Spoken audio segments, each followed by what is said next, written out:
আজি কৈছে তিনিচুকীয়াত বোলে মিয়াৰ আগ্ৰাসন চলিছে। তিনিচুকীয়াত আমি বিহাৰীৰ আগ্ৰাসনহে দেখিছো। আজি কাৰ্বি আংলঙত তেওঁ মিয়াৰ আগ্ৰাসন চলিছে বুলি ক'লে কোনোবাই বিশ্বাস কৰিব নেকি? সেইটোতো মিছা কথা। সেই মিছা কথাটো শুনি মই মনে মনে কেলে থাকিম বাৰু? আজি কাৰ্বি আংলঙত কি ঘটনা ঘটিলে আপোনালোকে দেখিছে। কাৰ্বি আংলঙত ভূমিপুত্ৰ কাৰ্বিক, যাক কলম্বাছ বুলি কোৱা হয়, আচলতে অসমীয়া জাতিৰ কলম্বাছ, কাৰ্বি জাতিক বিহাৰীয়ে গোবেক বুলি কয়। ভূমিপুত্ৰ কাৰ্বিক গোবেক কোনে দিয়ে? বিহাৰী আৰু বাঙালীয়ে। আৰু সেই বিহাৰী আৰু বাঙালীৰ মুখপাত্ৰ কোন? হিমন্ত বিশ্ব শৰ্মা। আজি যিবিলাক বেদখলকাৰী বিহাৰী আৰু বাঙালী ওলাইছে, তেওঁলোকৰ কথা বতৰাবিলাক কয় মুখ্যমন্ত্ৰী হিমন্ত বিশ্ব শৰ্মাই।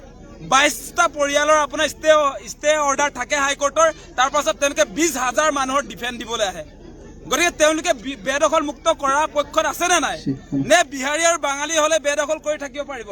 পিজিআৰ ভিজিআৰ ভূমিত আজি বাঙালী আৰু বিহাৰী হৈ গ'লে চাৰ্টিফিকেট পাই যায় নেকি যে তেওঁলোকে তাত থাকিব পাৰিব? বাকী আমাৰ অসমীয়া খিলঞ্জীয়া মানুহে থাকিব নোৱাৰিব, মিয়া হলেতো থাকিব নোৱাৰিবই। গতিকে এই বাতাবৰণ কোনে আনিলে? হিমন্ত বিশ্ব শৰ্মাই আনিছে। আজি কোনো কাৰ্বি আংলঙত থকা পিজিআৰ ভিজিআৰ ভূমিত বসবাস কৰা কোনো আচলতে মানুহে নিজৰ হাতত এইটো মোৰ ষ্টে অৰ্ডাৰ হাইকোৰ্টৰ আছে বুলি ক'বলগীয়া হোৱা নাই। সেই কথা কৈছে ৰাজ্যৰ মুখ্যমন্ত্ৰী হিমন্ত বিশ্ব শৰ্মাই, কাৰো হাতত নাই।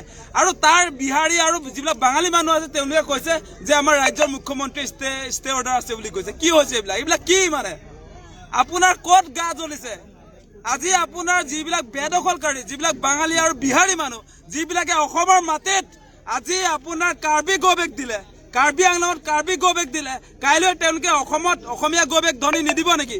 তাৰ কি নিশ্চয়তা আছে? তেওঁলোকৰ উমান পোৱা গ'ল। আৰু সেই মানুহবিলাকৰ শ্ৰদ্ধাৰ মুখ্যমন্ত্ৰী হিমন্ত বিশ্ব শৰ্মা।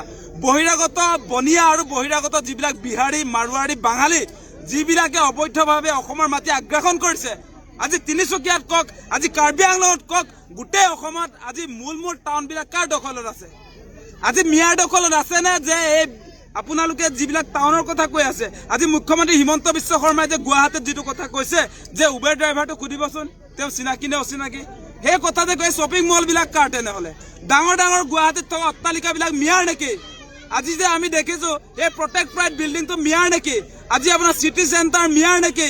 আজি গণেশগুৰিত থকা সেই ডাঙৰ ডাঙৰ অট্টালিকাবিলাক য'ত কাপোৰৰ শ্বপিং মলবিলাক আছে, আজি সেই শ্বপিং মলবিলাক মিয়াৰ নেকি? সেই প্ৰশ্নটো মুখ্যমন্ত্ৰী হিমন্ত বিশ্ব শৰ্মাই উত্থাপন কৰিছো। আজি বহিৰাগত বনিয়াই গোটেই অসমৰ প্ৰতিটো জিলাৰ আপোনাৰ টাউনবিলাক দখল কৰিলে, প্ৰতিটো জিলাৰ। গতিকে আজিৰ দিনটোত মুখ্যমন্ত্ৰীয়ে এই কথা বতৰাবিলাক পাহৰাবৰ কাৰণে, মূল সম্পত্তি দখল কৰা সেই বিহাৰী, মাৰোৱাৰী, বাঙালীক তেওঁ আপোনাৰ নিৰাপত্তা দিবৰ কাৰণে, সেই মানুহবিলাকক বচাবৰ কাৰণে তেওঁ মিয়াৰ নামটো উল্লেখ কৰিছে। মূল শত্ৰু কেৱল মিয়া নহয়, আচল শত্ৰু বেলেগ। আচল শত্ৰু মুখ্যমন্ত্ৰী হিমন্ত বিশ্ব শৰ্মাই যাক নিৰাপত্তা দিব খুজিছে, যিবিলাকে আমাৰ টাউনবিলাক দখল কৰিলে, যিবিলাক আমাৰ আচলতে হাইৱেবিলাকৰ কাষে কাষে থকা মূল্যৱান মাটিবিলাক দখল কৰিলে, সেইবিলাক আমাৰ প্ৰকৃত শত্ৰু। গতিকে তেওঁলোকে মুখ্যমন্ত্ৰী হিমন্ত বিশ্ব শৰ্মাই, বিজেপি চৰকাৰে এটা মিয়া অচিনাকি মানুহ বুলি, মোগল বুলি এটা ভুৱা কনচেপ্ট তৈয়াৰ কৰিছে, মানুহৰ মনত ছেটিং কৰিছে। কিন্তু তাৰ সমান্তৰালভাৱে তেওঁ এটা কাৰ্যসূচী লৈছে, চাৰিওফালে অসমৰ মাটি, ট্ৰাইবেল বেল্টৰ মাটি আজি আদানী আম্বানী গতাইছে, ৰামদেৱক গতাইছে।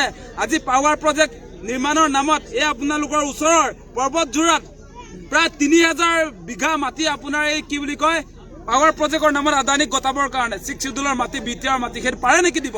আজি কাৰ্বি আংলঙত য'ত 6 শিডিউল আছে তাৰ মাটিও আপোনাৰ এই আদানী আম্বানী বৃহৎ কৰ্পৰেট গোষ্ঠীক তেওঁ দিব খুজিছে। আৰু সেই কথা বতৰাবিলাক লুকুৱাবৰ কাৰণে তেওঁ মিয়া উবেৰ ড্ৰাইভাৰটোক টানি আনিছে। সেই কথাটো মেইন কথা। অসমৰ ৰাইজ মেইন কথাত আমি ধৰিব লাগিব।